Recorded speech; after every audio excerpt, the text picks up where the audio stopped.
Hi, I'm Celia Gaze and you are listening to the Transform podcast. I'm the founder and managing director of the Wellbeing Farm. It's a fun, unique and magical wedding and events venue based in Lancashire, and I'm also an author of Why Put a Bow Tie on a Llama? How a crazy idea can change your life and transform your business. Follow me for a weekly dose of inspiration as I cover the highs and lows of running a business and my mindset strategies to cope with entrepreneurship and my quest for personal health. Hi, so here we are in episode 6 now, and this week I'm going to focus on one of the health areas, and this is around how to achieve work-life balance when you run a business. And this is the kind of litmus test of a successful business, is can you achieve that work-life balance as the owner? So when I was writing my book, I was forced to look back and relive the stories about business rates, inspectors, planning permission, rejection, near bankruptcy, credit card debt, and having to write letters to my mum and Stephen as to how bad my situation was when I was getting to near bankruptcy, because I just couldn't tell them without crying or being incredibly embarrassed. I just couldn't tell them what a mess I was in. And I was in tears writing the book at times, because some people don't believe me when I talk about what I went through to transform the farm. But I did go through all these things and obviously survived to tell the tale. And I've had to reflect back and learn more about myself than I really could ever imagine. And as I've talked before, I was a person who is obsessed with personal development. I've had support, I've had reflection, I've had counselling, I've had everything. But actually, the process of writing a book about your life and story really does make you reflect. And so in this, I kind of had to look, how do you cope with work-life balance when you run your own business? Now, entrepreneurship and running your own business, they're both linked, aren't they? Is exhilarating and it's exciting. And there's so many benefits to running your own business. I mean, I love the freedom I get, the flexibility. You have permission, you give yourself permission to change the world. You don't have to ask anybody. You do fulfilling work. You have a purpose to drive you every single day. But this is the problem, because the work is so fulfilling. It's so exciting. It's, you absolutely, I do jump out of bed at what you're doing. You can then end up working long hours. And this lack, and if you're not careful, the lack of kind of work-life balance or me time often means you burn the candles at both ends. You don't take breaks, and you can suffer from mental exhaustion. I know my crazy ways of working. I'm a type A extreme personality, and I do believe that if I don't address these, they will lead to another burnout episode. I am pre-diabetic. I've got red hair. I'm an Aries. It's all a nightmare combination. I'm feisty and I struggle to control my emotions. And, lashing out in anger, crying uncontrollably when things get too much, or harbouring resentments isn't good. And these are all made worse by stress and overwork, which is why I am really, really motivated to help make my book a source of support for people who find themselves in the same area as me, or facing the same similar circumstances, because a lot of people don't want to talk about this. My publisher said to me, "You've been very honest in this book, Celia," but I think more people need to be honest about this, because setting up a business is bloody hard work. You do have to sacrifice your work-life balance at the beginning. You do have to put an awful lot of energy, and you sacrifice relationships and everything else. And I talked about some of this in the last episode. I've just received a book called True Profit Business by Karen Skidmore, who I worked with when I was writing the book I was part of a sort of book writing program. And in here, she talks around more and more that more and more people, when running a business, work so hard and push themselves to achieve more and deal with the stress and worries of having to make more money to make their businesses work. Entrepreneurs end up with burnout, and there's a kind of Harvard study of Business Network International members in 2018 in the US found that 25% of entrepreneurs felt moderately burnt out, while 3% felt strongly burnt out. And then another Gallup survey claimed that 45% of entrepreneurs report being stressed, compared to 42% of other workers. And this is why I feel so strongly that you cannot neglect your health and mindset, as these are absolutely key in achieving work-life balance. As I said, I've been massively guilty of this, from prioritizing my work over my health. And what I really do take into account, and really, which made me sit up and think, I can't continue like this, was when I read the book by Bronnie Ware, who is an Australian palliative care nurse who recorded her experiences with dying patients and the themes which emerged again and again when people were lying on the deathbed. And she documented these in a book, The 5 Top Regrets for Dying. And I'm going to read these out to you. I wish I'd had the courage to live a life true to myself and not the life others expected of me. This is the most common regret of all. When people realise that their life is almost over and look back clearly on it, it is easy to see how many dreams have gone unfulfilled. I wish I hadn't worked so hard. Patients regretted spending so much of their lives on the treadmill of a work existence. I wish I'd had the courage to express my feelings. Many people suppress their feelings in order to keep peace with others. As a result, they settled for a mediocre existence and never became who they were truly capable of becoming. I wish I'd stayed in touch with my friends. There were so many deep regrets about not giving friendships the time and effort that they deserved. Everyone misses their friends when they are dying. And I wish that I had let myself be happier. Many did not realise until the end that happiness is a choice. Life is a choice. It's your life. Choose consciously, choose wisely, choose honestly, and choose happiness. Now, I didn't read that out to make you all upset and depressed and even worse, but I think it is a bit of a wake-up call when you read things like that and you think, what am I doing? Here I am with a diagnosis of pre-diabetes, and I haven't changed. I'm not doing anything about it. I'm kind of burying my head in the sand. And so, I do. I really want people to not make the same mistakes I made and to learn from them. I really do struggle to switch off because I love what I do. And the reason, and I made myself take a step back by literally moving off the farm in April 2019, because I decided that I was never going to get a work-life balance while I lived in the middle of the farm, because you could just never switch off. And as fantastic as it was, and as how brilliant it was, like at night you could go and have a drink with staff, go and have a drink with a couple who were getting married, enjoy every night, having a party, enjoying the weddings.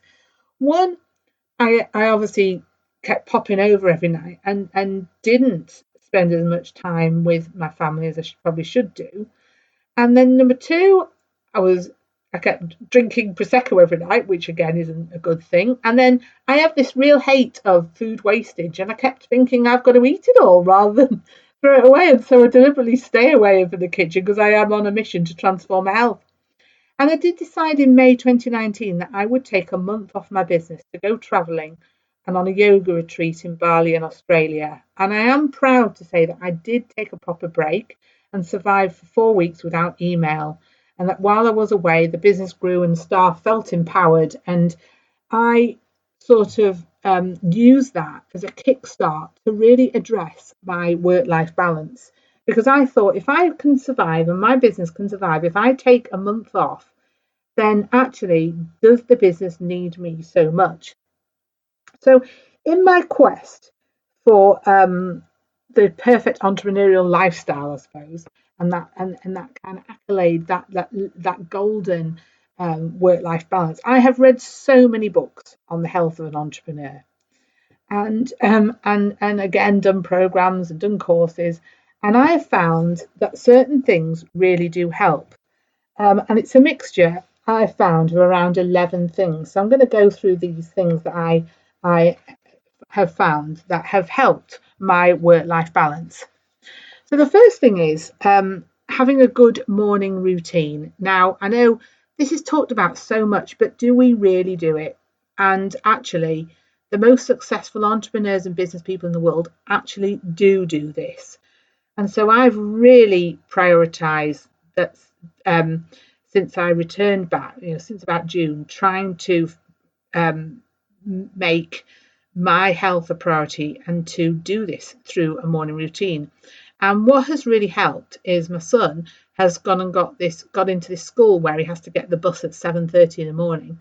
And so I stand at the bus stop with the dog, and immediately the minute he's gone on the bus, I do not enter. And I used to just work, and I don't do that now. I prioritize my health by going through for a walk. And I've just started doing that couch to 5k because one of my aims is to complete a 5k by the end of the year. So again, having this morning routine is very important because taking time out to prioritize your health, because if you don't, the workday starts and you will never squeeze it in. I'm a morning person. I know that by about 5 o'clock, I'm knackered because I've been up, usually 5. I used to get up at 4, but it's just slightly changed now. I've got a lot better at it. So it's about 5:30. But I've been up since about 5:30. So you're looking at sort of 12 hours later. Most of that I will have worked, I'll be honest with you. And so you've got to fit your exercise in. And I find this is why having the exercise in the morning is really important. Now for sleep again is another one around work-life balance. You might think, well, why am I talking about this? Because if you don't get enough sleep, you're going to be crotchety, you're going to be knackered, you're going to be stressed, you're going to feel the overwhelm, and it's going to have an impact on your relationships. And so, I really do start. I read this book on why we sleep. I can't remember the name of the author, Matthew somebody, which scared me to death. And I've now really trying to implement this kind of golden 7 hours of sleep every night to be able to do this. And so many, so many entrepreneurs, and I used to be like this, think actually the less I sleep, the more I can get done, which is stupid because it actually just makes things worse for you. You develop that brain fog over time. You can't think clearly, you get snappy, you're irritated, you make stupid decisions, you rush, you're doing too much rather than thinking and feeling. And this is where it ends up. So sleep is a really critical thing. Meditation, again, part of the morning routine. I used to think, what on earth am I going to sit there for 15 minutes doing nothing? What on earth is that going to achieve? And I'm telling you, since I've been doing this, I feel so much better. And I've kind of learned that you will never, ever get rid of that to-do list. It's always just going to build up. The emails are always going to come in. And honestly, unless you kind of face it to say that it's never going to stop, honestly, you'll drive yourself nuts if look, what I'm trying to say is, making time for meditation, which I used to perceive was a waste of time, I now see as critically important. And so I try and really I'm now up to 15 minutes. And telling someone like me to sit still and be quiet for 15 minutes, I can tell you it's quite a challenge. So I feel quite proud of myself that I'm now consistently doing this. Visualization, again, is a really important because I think, again, I take 5 minutes out.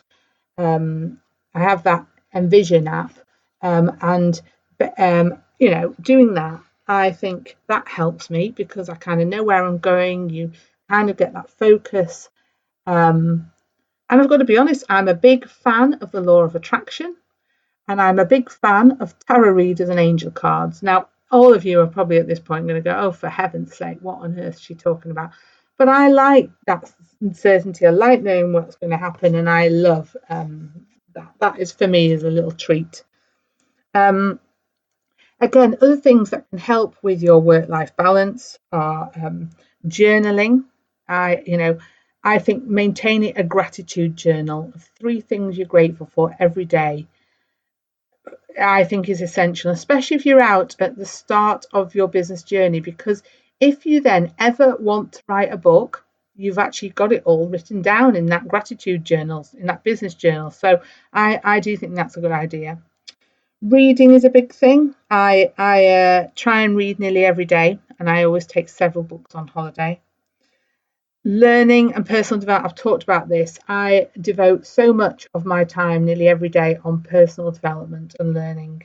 Um, Although I do get a little bit upset, a bit. I suffer from the fear of missing out. I really do, and I feel kind of sometimes I can get overwhelmed with all this shiny object syndrome or the latest course, the latest initiative.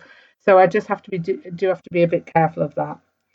I've talked about diet and exercise. Certainly, exercise, morning walk, do it before you start work. And honestly, I can say now, I used to be somebody who never, ever, ever exercised. I mean, the thought of me, I just didn't do it. And this Sunday, it was torrential rain, and I just had to go out walking because I didn't want to miss my exercise. And that's how much I have changed. And I think having a dog massively helps with this because the dog needs walking regardless of the weather. And to be honest, he's been a huge help with that. And again, with the work-life balance, making time to properly eat. I know this sounds stupid, but I did used to live on toast and snacks and things like that, especially when Stephen was there. Stephen's brilliant because he does do most of the cooking, but I just used to survive on rubbish. And now I have got into the habit of making a very healthy kind of vegetable stroke bean stew at the beginning of the week, and that does keep me going all week. Um, and I do find that you've got to make time for yourself to properly eat and to properly look after yourself. Self care.